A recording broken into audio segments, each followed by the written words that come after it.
বঙ্গজীবনের অঙ্গ বিশ্ববঙ্গ। আপনারা দেখছেন বিশ্ববঙ্গ টিভি। एक सूचना नहीं है इसलिए ऐसा कह रहे हैं। सूचना ठीक से प्राप्त कीजिए। चारों शंकराचार्यों में मतभेद है श्री राम मंदिर को लेकर। आपको किसने कहा? ये खबरों में यही आ रहा है जी। गलत प्रचार है तो मीडिया। आप बता दीजिए कि क्या है चारों शंकराचार्यों का क्या मत? जी आचार्य सुनिए, श्री राम जी यथास्थान प्रतिष्ठित हों आवश्यक है, लेकिन शास्त्र सम्मत विधि निषेध का अनुपालन करके ही उनकी प्रतिष्ठा हो, यह भी आवश्यक है। क्योंकि जो प्रतिमा होती है, अर्चा विग्रह होता है, मूर्ति होती है, विधिवत उसमें भगवत तेज का सन्निवेश होता है। विधिवत पूजा प्रतिष्ठा न होने पर या तो तेज का सन्निवेश नहीं होता या सन्निविष्ट तेज तिरोधित हो जाता है। फिर उसमें प्रतिमा में, अर्चा विग्रह में, मूर्ति में डाकनी शाकनी भूत प्रेत पिशाच इन सब का प्रवेश हो जाता है और वे डाकनी शाकनी भूत प्रेत पिशाच चारों दिशाओं को छिन्न कर विप्लव मचा देते हैं। इसलिए शास्त्र सम्मत विधा से राम जी की प्रतिष्ठा हो और पूजन इत्यादि का प्रकल्प भी वेदादि शास्त्र सम्मत विधा से ही हो। मैं एक संकेत करता हूँ, संविधान का अर्थ ही होता है विधि और निषेध। विधि निषेध में ही संविधान होता है। शास्त्र सम्मत विधा से भगवान की प्रतिष्ठा हो, पूजा आदि का प्रक्रम हो, इतनी सी बात है। इसमें कोई शंकराचार्य विज्ञान को प्राप्त नहीं है, मतभेद किसी में नहीं है। आगे भाई विभिन्न तरह की छुट्टियां हैं, तो भारत के डेमोक्रेसी के लोकतंत्र में बहुमत का मत है। अगर बहुमत है, जनता इसको चाहती है, तो छुट्टी घोषित करने में आपत्ति नहीं होना चाहिए। अगर इसकी वोटिंग भी करा लो, सर्वे भी करा लो, लोकतंत्र डेमोक्रेसी में बहुमत का आधार बनता है।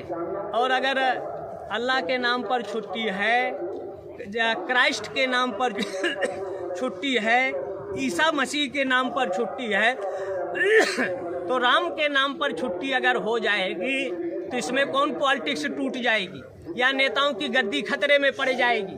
अगर श्रद्धालुओं की आस्था श्रद्धा है राम के प्रति, तो छुट्टी होना इसमें गैर राजनीति नहीं है, गैर राजनीतिक है। और छुट्टी हो जिससे लोग राम का उत्सव मना सकें, मंदिरों में जा सकें, अपनी आस्था को व्यक्त कर सकें। और एक बात जो शंकराचार्य जी का कहना है कि ये विधि सम्मत नहीं है, इसीलिए वो नहीं जा रहे हैं। शंकराचार्य और उत्तराखंड के शंकराचार्य जो मंदिर है वो उद्घाटन भाई उसको तो ये भाई हमारा सवाल तो हो जाने दीजिए।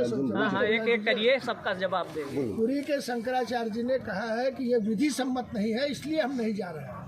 अयोध्या से हमारा कोई बैर नहीं है, राम जी से हमारा बैर नहीं है, लेकिन ये जो प्रोसेस है, जो 22 जनवरी को हो रहा है, वो विधि सम्मत नहीं है, संविधान सम्मत नहीं है, इसलिए हम नहीं रहा। आपका क्या कहना है? हम तो अभी आपको बताए, काशी के धर्मशास्त्र के राजेश्वर शास्त्री द्राविड़ और लक्ष्मीकांत दीक्षित जो उसके आचार्य हैं, बताया अब पूरी शंकराचार्य हम लोगों के बाबा गुरु भी हैं। अब वो जो कह रहे हैं उसका जवाब तो वही देंगे, हम उनके किसी जवाब का सवाल का। हाँ, हमारी दृष्टि से, ज्योतिषी धर्मशास्त्रियों की दृष्टि से विधि सम्मत है, शास्त्र सम्मत है, इसलिए वो हो रहा है। 2024 के चुनाव से पहले जिस तरह से राम मंदिर का ये स्थापना की जा रही है, राजनीति इसमें जो दिख रही है, ऑपोजिशन कह रहा है ये पूरा पॉलिटिकल गिमिक है, एक नाटक है, क्या कहना चाहिए? ये उनकी बुद्धि विकृति का परिचायक है। जो ऐसे बोल रहे हैं उनको मानसिक तौर पर इलाज की ज़रूरत है, उनका मेडिकल की ज़रूरत है। राम कभी राजनीति के शिखर नहीं रहे हैं।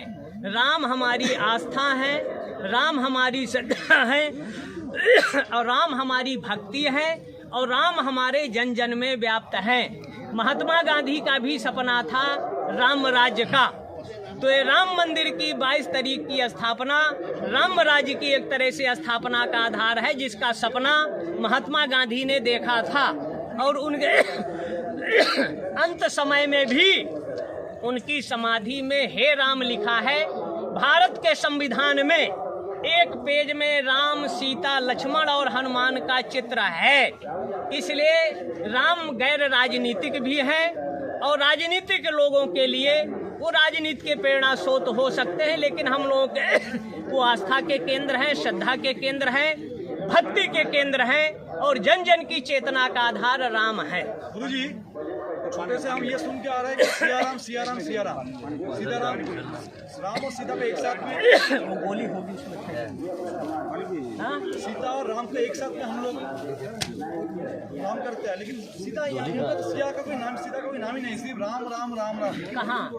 हर एक जगह राम मंदिर बनाए, कहीं बुला नहीं कि सीताराम मंदिर बनाया जा रहा है। ऐसा है, जो न्यायपालिका का निर्णय है वो बालक राम के रूप में है। जो राम विजय हुआ है, सुप्रीम कोर्ट का माननीय आदेश है, तो उसमें राम को नाबालिग माना है। तो गर्भगृह में भगवान के नाबालिग के रूप में मूर्ति होगी। और जहाँ तक सीता का है, तो जैसे जय श्री राम, तो श्री शब्द शक्ति बोधक है। अगर व्याकरण आदि न्याय की दृष्टि से, मीमांसा की दृष्टि से देखेंगे तो श्री शब्द शक्तिवर्धक है, शक्ति सूचक है। हाँ, जैसे त्रिपुर सुंदरी का हम नाम लेते हैं तो उसमें श्री भी एक नाम शक्ति का आया है।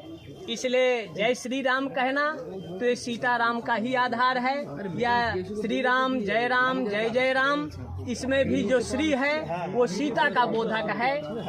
और एक सवाल है, ये तो सही बात है कि मेरे मन में बसे राम, मेरे तन में बसे है राम। जब मन और तन में राम है तो अलग के राम मंदिर बनाने की क्या जरूरत है? हर एक सनातनी के मन में तन में तो राम है। राम है, लेकिन जैसे LKG का बच्चा है या मदरसे का बच्चा है तो अलिफ ए, उसको बताया जाता है कि ये अलिफ ये है, ये के है, पे है, जीम, या ए है, बी है, सी है। जब वही बच्चा BA में जाता है तो उसको अलिफ या AB या काखा गाघा की जरूरत नहीं रहती। तो कोई भी परम सत्ता तक पहुंचने के लिए एक आधार होता है। जैसे ये टेंट लगा है तो इसके लिए ये खंभे इसका आधार है। अगर ये खंभे नहीं रहे तो ये टेंट नहीं रहे। तो जो श्रद्धालु हैं, आस्तिक हैं, उनको एक आस्था से उस परम सत्ता निर्गुण निराकार तक पहुंचने के लिए एक आधार है।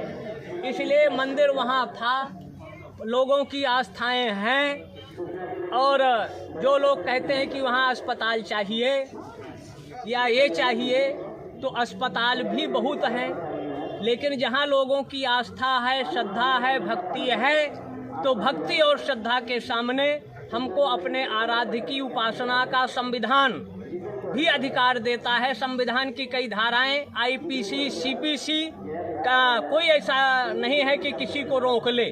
जिसकी आस्था है वो अपनी आस्था के अनुसार अपने भगवान की स्थापना करता है, पूजन कर सकता है, उसमें कोई रोक टोक नहीं। বঙ্গজীবনের অঙ্গ বিশ্ববঙ্গ। আপনারা দেখছেন বিশ্ববঙ্গ টিভি।